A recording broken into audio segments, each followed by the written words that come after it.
A decade of millennia past, our planet sustained merely 5 million human inhabitants.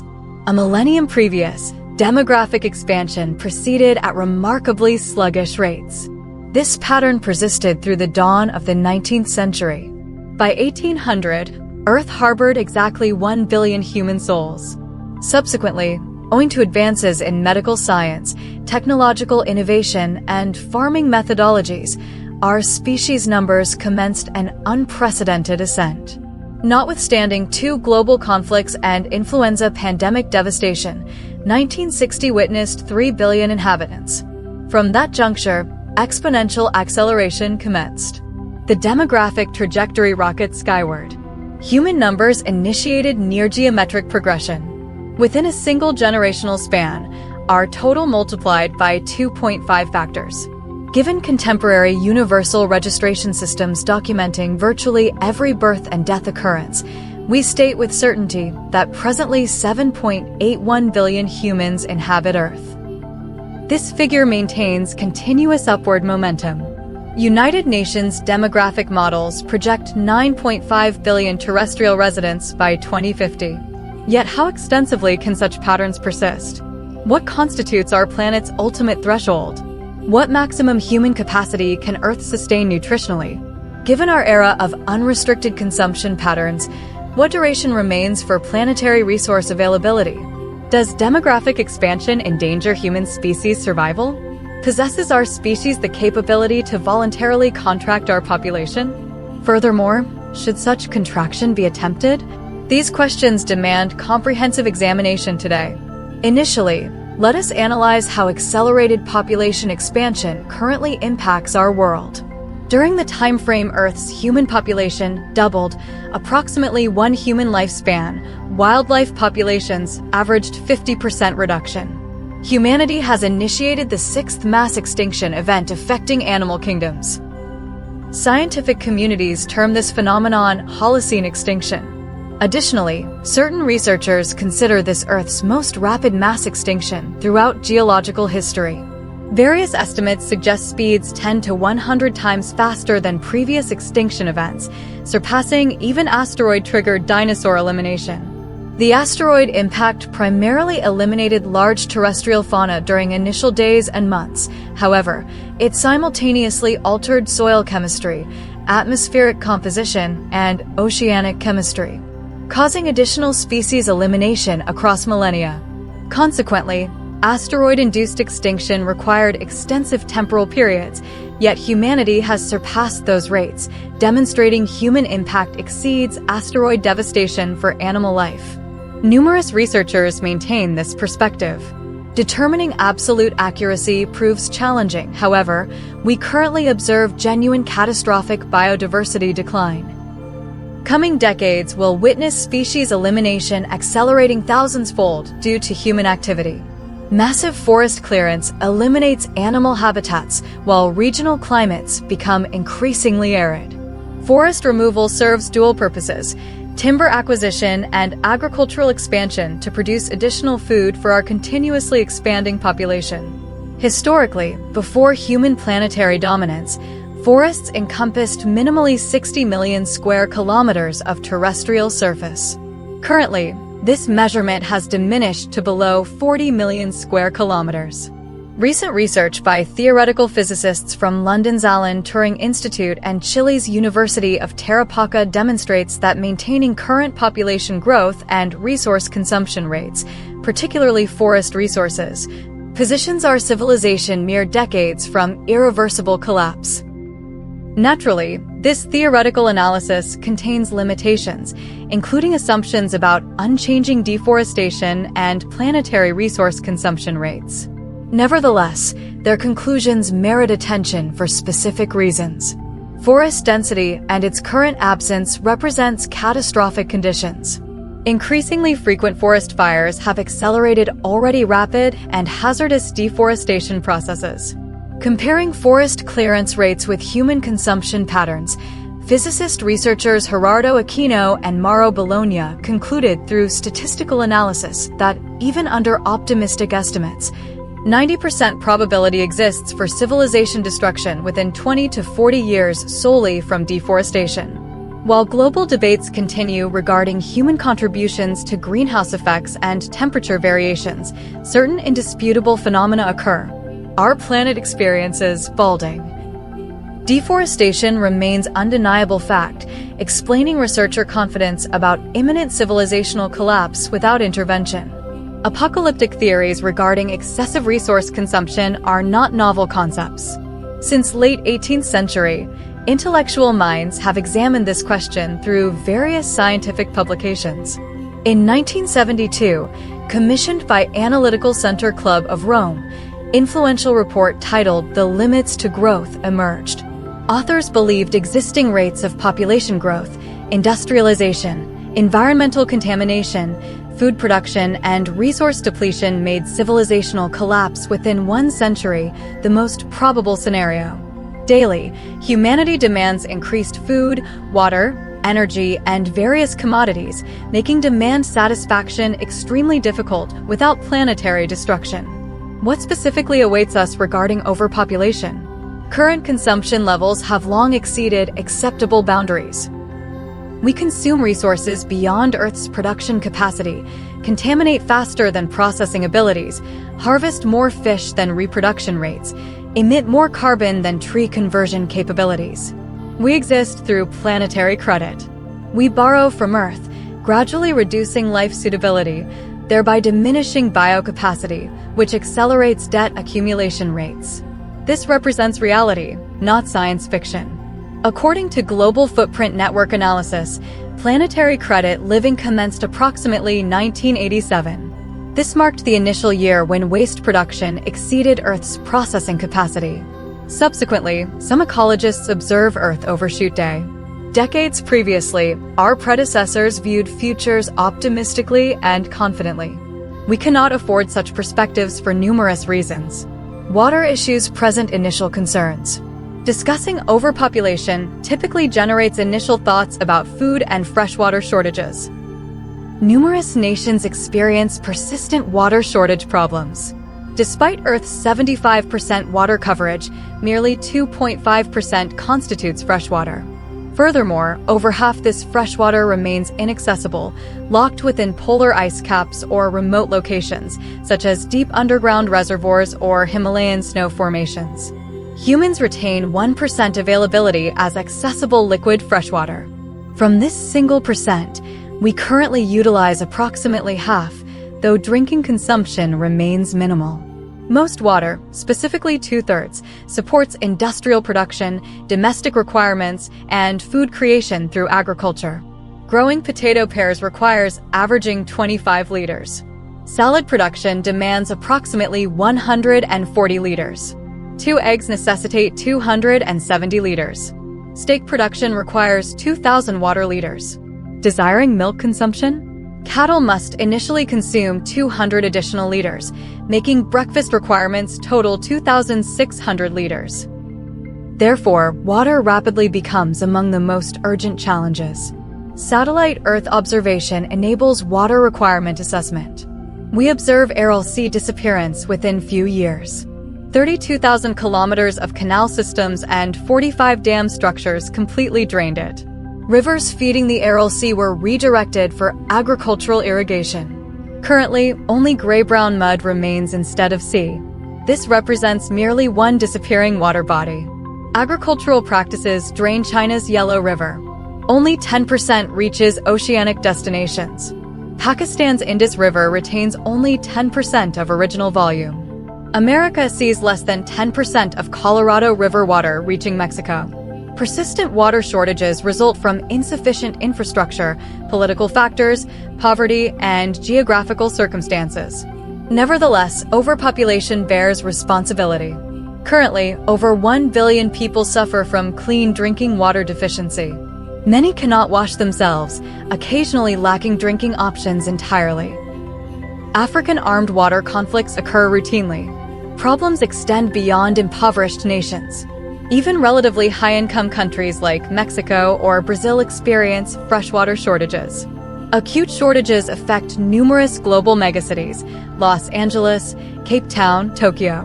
Sao Paulo, whose metropolitan region houses 20 million residents, possesses so little water that citizens have initiated private well drilling.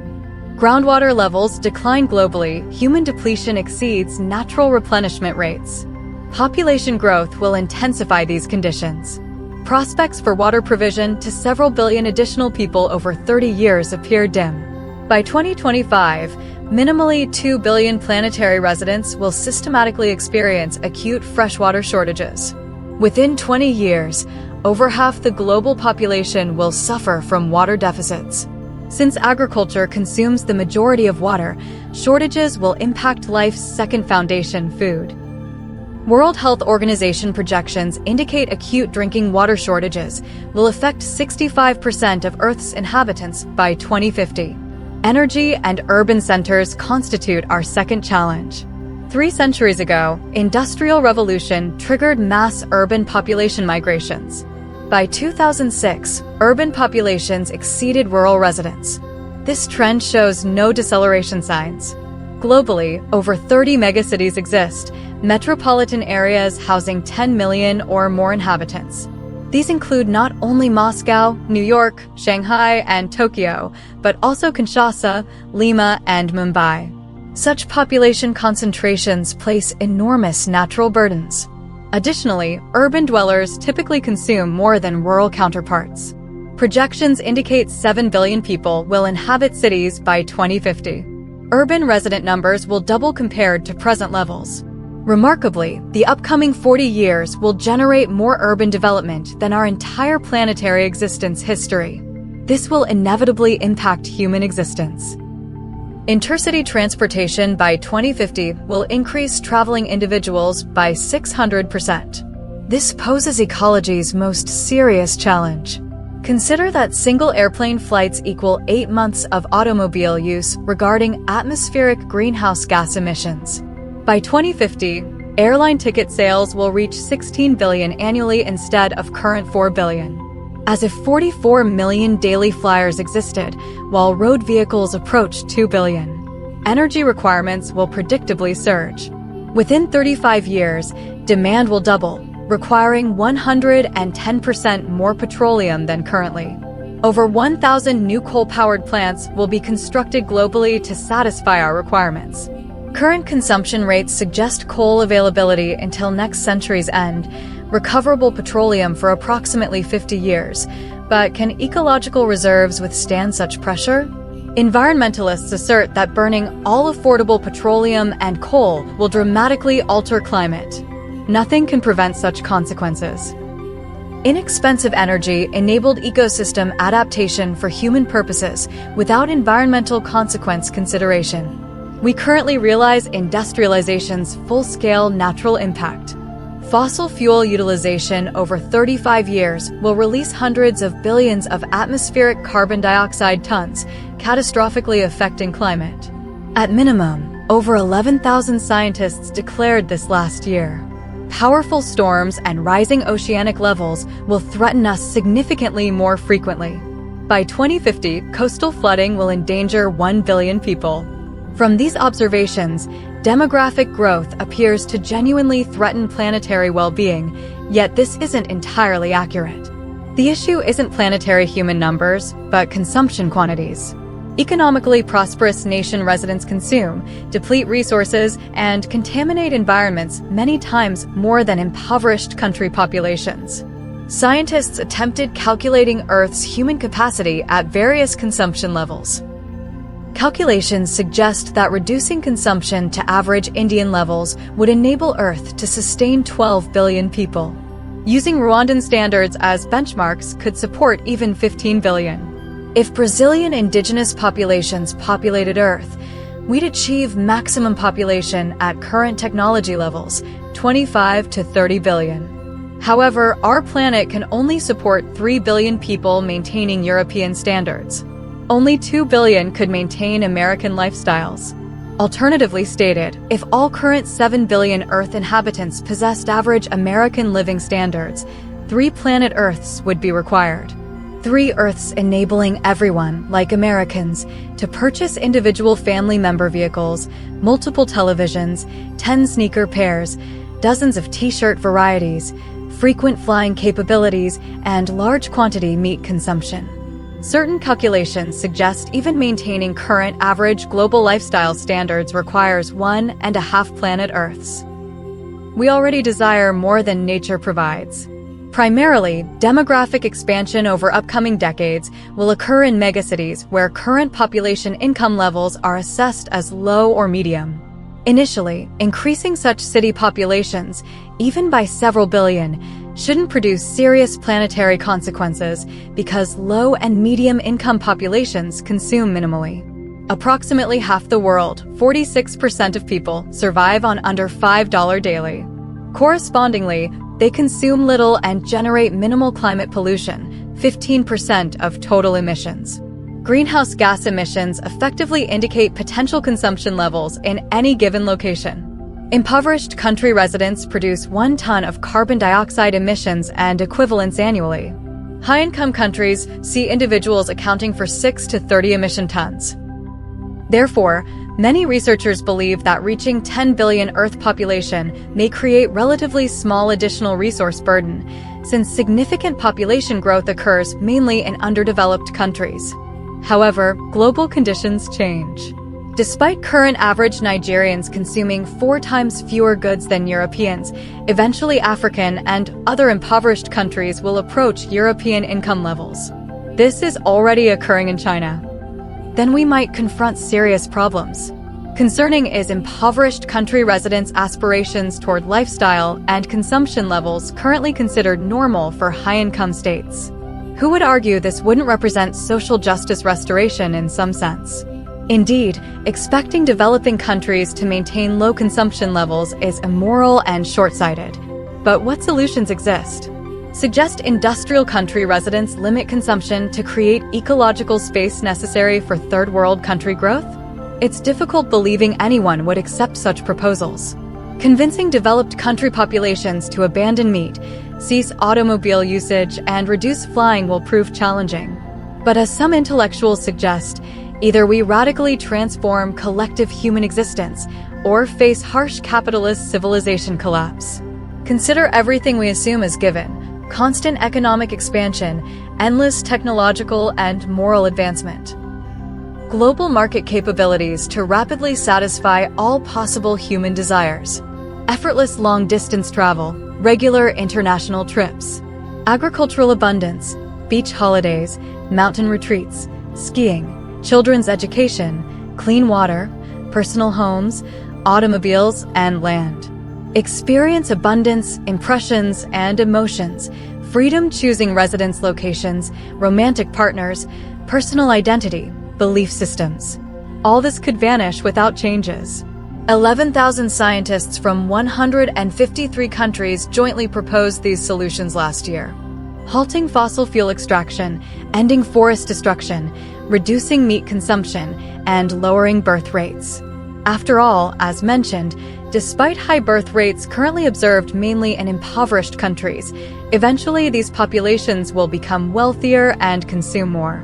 Generally, birth rates represent fascinating topics, since for the first time in species history, human survival depends on reproduction restraint abilities, not enhancement. Understanding that any species overpopulation will destructively impact environments is crucial. This applies to humans. As families continue producing 3 or more children, populations continue growing. We don't personally notice overpopulation. Post-Soviet country populations generally decline gradually, and we possess abundant territory. We, like many European countries, needn't consider overpopulation, but rather opposite scenarios, yet this doesn't occur globally. Countless countries suffocate from surplus populations, seeking birth rate reduction methods. But dictating reproductive choices is unacceptable. When authorities attempt such measures, conflicts and unusual paradoxes result. In 1979, Chinese government implemented one-child-per-family policies. Official data suggests without this policy, current Chinese population would exceed present levels by 400 million people. This surpasses entire US population. One child per family policy, operating until 2015, led Chinese people to prefer male births and abort females. Logic was straightforward. Girls marry and leave parental homes, while boys assist parents and continue lineages. This logic created 35 million excess Chinese males unable to find female partners. Largest gender gaps occur among marriageable age populations. UN data indicates 2018 China had 280 males per 100 females aged 15 to 29. This includes because reproductive ages for males are significantly higher, meaning reproductive age-sex ratios were 3 to 1, and according to political economist Nicholas Eberstadt's forecasts, by 2030, over 4 Chinese males aged 30 to 40 will be involuntary bachelors, thanks to one child per family policies. During the 1970s, India's government also sought birth rate reductions. Initially, they pursued less aggressive approaches, offering citizens sterilization in exchange for small payments. India's impoverished populations showed interest in these offers. Those days sometimes saw 80,000 sterilization procedures. But problems arose because participants already had large families and didn't want additional children anyway, meaning government money was wasted. Rewards didn't attract those with 2 or fewer children, only those already having more than 5. But some regions saw politicians going too far. In 1977, under Indira Gandhi, emergency programs were adopted, making sterilization punishment for any crimes. For example, train travel without tickets resulted in sterilization. 1977 alone saw over 1 million sterilizations. Public outrage was so intense it led to government removal. Such methods should remain historical. Even third-child family taxes might seem barbaric to many. We must discover more humane birth rate reduction methods. For example, through improving women's education and status. All studies demonstrate that higher girls' education and status levels correlate with fewer children. Statistics show educated girls prefer smaller families. When girls attend school, they marry later, often beginning childbearing after 25. Girls not attending school have multiple children by age 25. In 2010, India's coastal state Kerala, thanks to educational traditions, saw girls having 1 to 2 children. Average marriage age was 28 years. Simultaneously, states like Uttar Pradesh, Rajasthan, and Bihar saw 18-year marriages. Kerala's experience demonstrates birth rate reduction doesn't require aggressive policies. Globally, wherever women access quality education and can manage their lives, they choose smaller families. UN Population Fund calculated 350 million women in poorest countries didn't plan their last pregnancies. However, they lacked unwanted pregnancy prevention options. If these women's basic personal development needs were met, Earth's overpopulation problems due to excessively high birth rates wouldn't be so acute. True, one complication exists. Education creates another problem. More educated generations create higher living standards for themselves, leading to increased consumption, a kind of trap.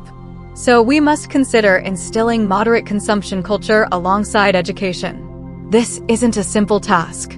Many will question why population explosions occurred over 200 years, even in countries where education and girls' rights were relatively high. The answer is simple. Population growth wasn't birth rate increases, but rather mortality decreases. Public health improvements, nutrition, physical infrastructure, and public safety greatly increased average life expectancy. People didn't stop being born, and elderly people stopped dying, explaining our increased numbers. Now let's determine if sufficient food will exist when Earth houses 10 billion people. Food issues are complex.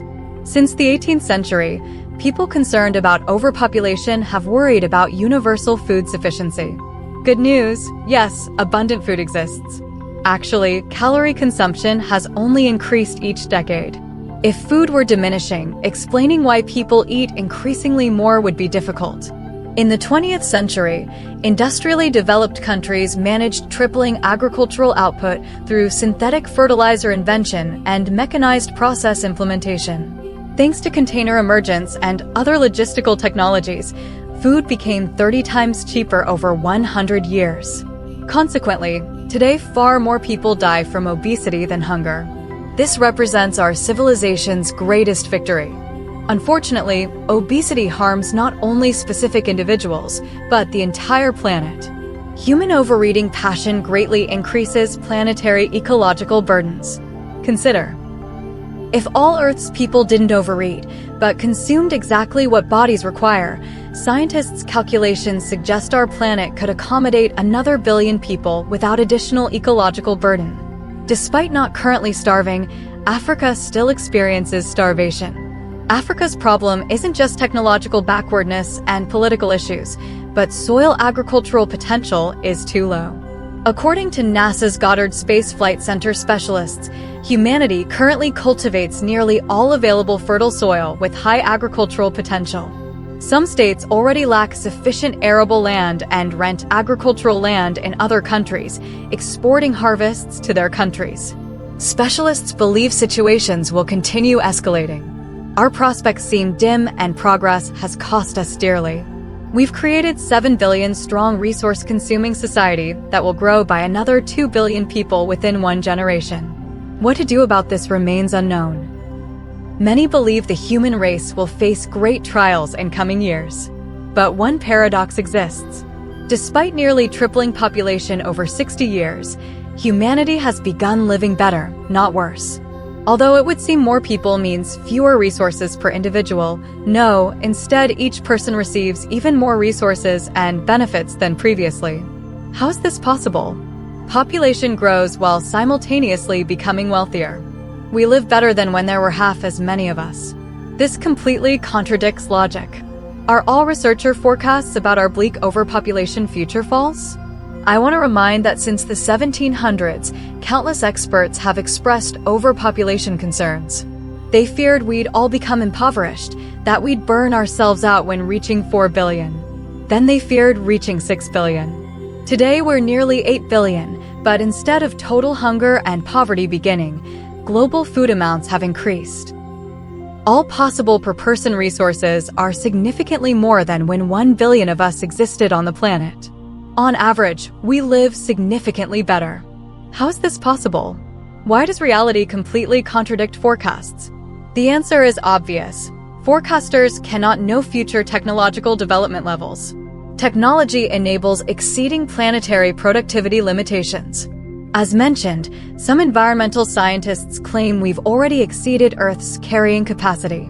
But this perspective lacks historical confirmation, since it assumes Earth's carrying capacity remains static.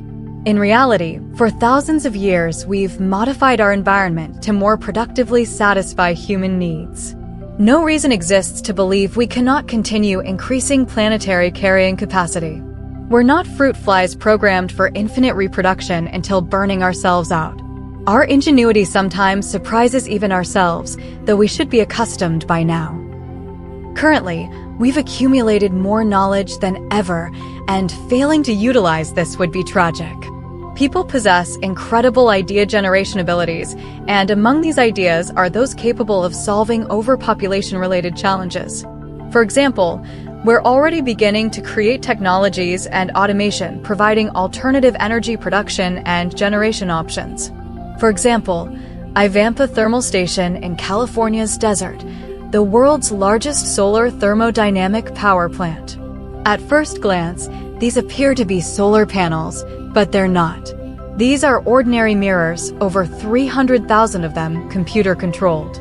Mirrors focus sunlight atop this enormous tower. Water transforms into superheated steam, activating turbines and generators producing electricity. Just decades ago, solar energy was considered utopian, impossible fantasy, but such plants transform dreams into reality. Ivampa produces sufficient electricity to power over 140,000 homes. This exemplifies solar power capabilities. Our nearest star provides another energy source. Its heat activates winds. Wind power represents one of renewable energy's most efficient forms, functioning globally. Entire countries obtain significant energy portions through wind.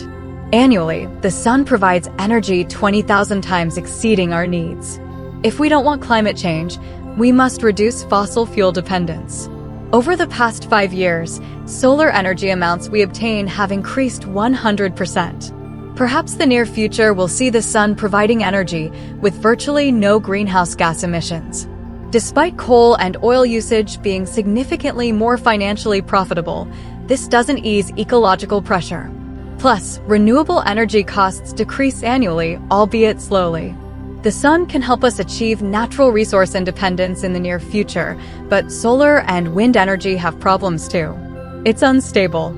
It can only be obtained 10 to 30% of the time when sun shines sufficiently and wind blows. But hospitals, homes, cities, and factories require constant energy. Batteries save the situation. They've improved significantly recently, but remain less efficient than electrical grids. Consequently, solar energy today has two main disadvantages: high costs and low efficiency. This means we're unlikely to satisfy growing energy needs through it alone. Therefore, we absolutely must develop nuclear energy, possibly making it our primary focus. The UN Intergovernmental Panel on Climate Change studied CO2 content across all fuel types. Nuclear energy proved among the most environmentally clean. Moreover, nuclear power plants can operate 92% of the time. But due to Chernobyl and Fukushima incidents, people greatly fear nuclear energy, and paradoxically, nuclear energy fear harms the environment more than nuclear energy itself. Due to fear, new nuclear plants are built less frequently worldwide. Instead, preference is often given to dirtier power plants. Fortunately, eco-activists have recently shifted from renewable energy sources toward nuclear energy. So perhaps by 2050, we'll still solve obtaining sufficient clean energy for nearly 10 billion population. And what about arable land shortages? As mentioned, currently most countries have utilized nearly all land with high agricultural potential. Now we need to extract more from land, but what if we can grow larger harvests without occupying additional space? GreenSense Farm interior isn't green at all, but pink LEDs replacing the sun enable us to master new farming approaches. Here plants grow upward, vertically, reducing land usage by 90% and producing not one, but 26 annual harvests. Such vertical farms become increasingly numerous worldwide each year. Urban farms conserve not only land, but water too. Plants use only 10% of water they would require in fields. This is simply astounding. Simultaneously, no parasite problems exist, no harmful chemical plant watering as occurs in regular fields. In vertical farms, intelligent sensors analyze plant conditions and lighting levels. Watering, feeding, and fertilizer systems activate automatically. Moreover, 50% less fertilizer is required than would be needed in fields. We're witnessing a new agricultural revolution. But disadvantages exist too. This plant-growing method requires large energy expenditures. So if we can solve clean energy issues, such farms will have great futures. But other promising innovations exist. Regular wheat grows in agricultural institutes. But scientists research possibilities for obtaining greater harvests than previously. They utilize technologies like genetic engineering to achieve maximum crop yields. These are select seedlings that, through genetic engineering, will produce more grain. Harvests will increase without additional land, water, and pesticide costs. In modern England, 4,000 square meters yield 8 tons of grain. And these plants are created to produce 20 tons. Biotechnology can also provide plants with pesticide, drought, or flood resistance. Thanks to this, new agricultural opportunities and locations open to us. Drought-resistant wheat varieties might appear for cultivation in African and Australian wastelands. Perhaps soon we'll grow heat-resistant corn on Uganda's sun-dried lands. Regarding meat production, one of CO2 emissions' main culprits, tremendous breakthroughs are occurring in this area too. For example, in this laboratory, animal muscle cells are placed in nutrient media within bioreactors. Thanks to this, they multiply, resulting in perfectly clean meat, without harmful additives found in traditional meat. And no animals suffer during the process. Laboratory-grown meat in bioreactors will soon be sold worldwide by multiple companies. Large investments currently flow into this technology. When such products enter markets, they will liberate countless agricultural lands. For example, in the US, 70% of agricultural land is occupied by either pastures or animal feed crops. In Great Britain, this figure reaches 90%. According to some ecologists' estimates, bioreactor-grown meat will reduce greenhouse gas emissions by 90% compared to traditional meat production. Energy consumption reduction will be approximately 60%, and production land area reduction will decrease by 98%. On liberated fields, we'll be able to grow even more food, thus not fearing that growing populations will plunge us into hunger. Incidentally, approximately 1/3 of all food produced for humans is discarded annually. Most losses result from improper storage and transportation. This means we possess huge calorie buffers for greater population growth, provided food chain management is executed correctly. But if we can establish food production for growing populations, what about water shortages, which, as mentioned, could impact food production? This question also has solutions. Currently, over 13,000 water extraction and desalination stations from oceanic depths operate worldwide, producing minimally 12 billion gallons daily. Yes, today oceanic water desalination remains expensive, and only prosperous countries can afford this. For example, Saudi Arabia, which obtains 70% of all fresh water from desalination plants. But hardly any doubt exists that desalination technologies won't become cheaper in the future. Lux Research conducted studies showing that providing water for 9 billion population by 2050 requires building 3 times more desalination plants than currently exist. And this task, though very complex, doesn't appear entirely impossible. And if implemented, water shortage issues will be permanently resolved for humanity. Since oceanic water will never be depleted, regardless of how intensively we attempt to exhaust it. With birth rates and excessive population growth, conditions aren't entirely negative either.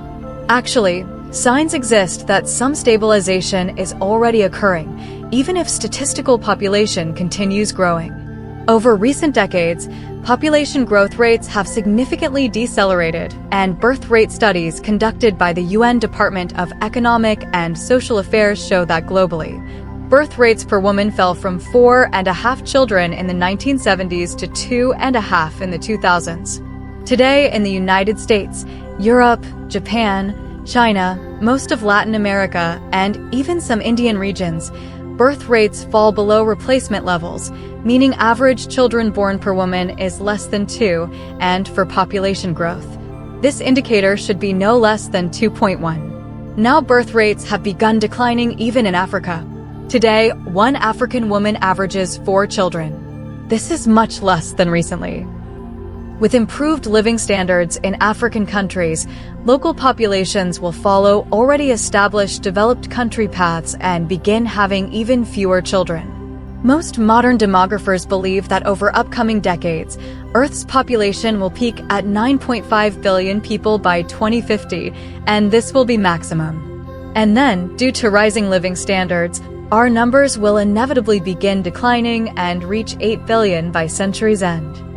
Precisely for this reason, today's warnings about approaching ecological collapse mainly target consumption growth, not population growth. And this issue is much more difficult to solve than previously listed ones. The thing is, some people require yachts with helicopter pads and pools for comfort. Others are satisfied with small countryside houses. The world possibly possesses sufficient resources to satisfy every person's needs, but insufficient to satisfy even one person's greed. We need to learn appetite restraint. So, our chances of overcoming overpopulation crises are quite high. The only thing guaranteed to destroy our civilization is science rejection. Having progressed this far, we now cannot retreat and cease developing. Without science, we'll recoil like stretched rubber bands. That's all. Don't forget to like, subscribe to the channel.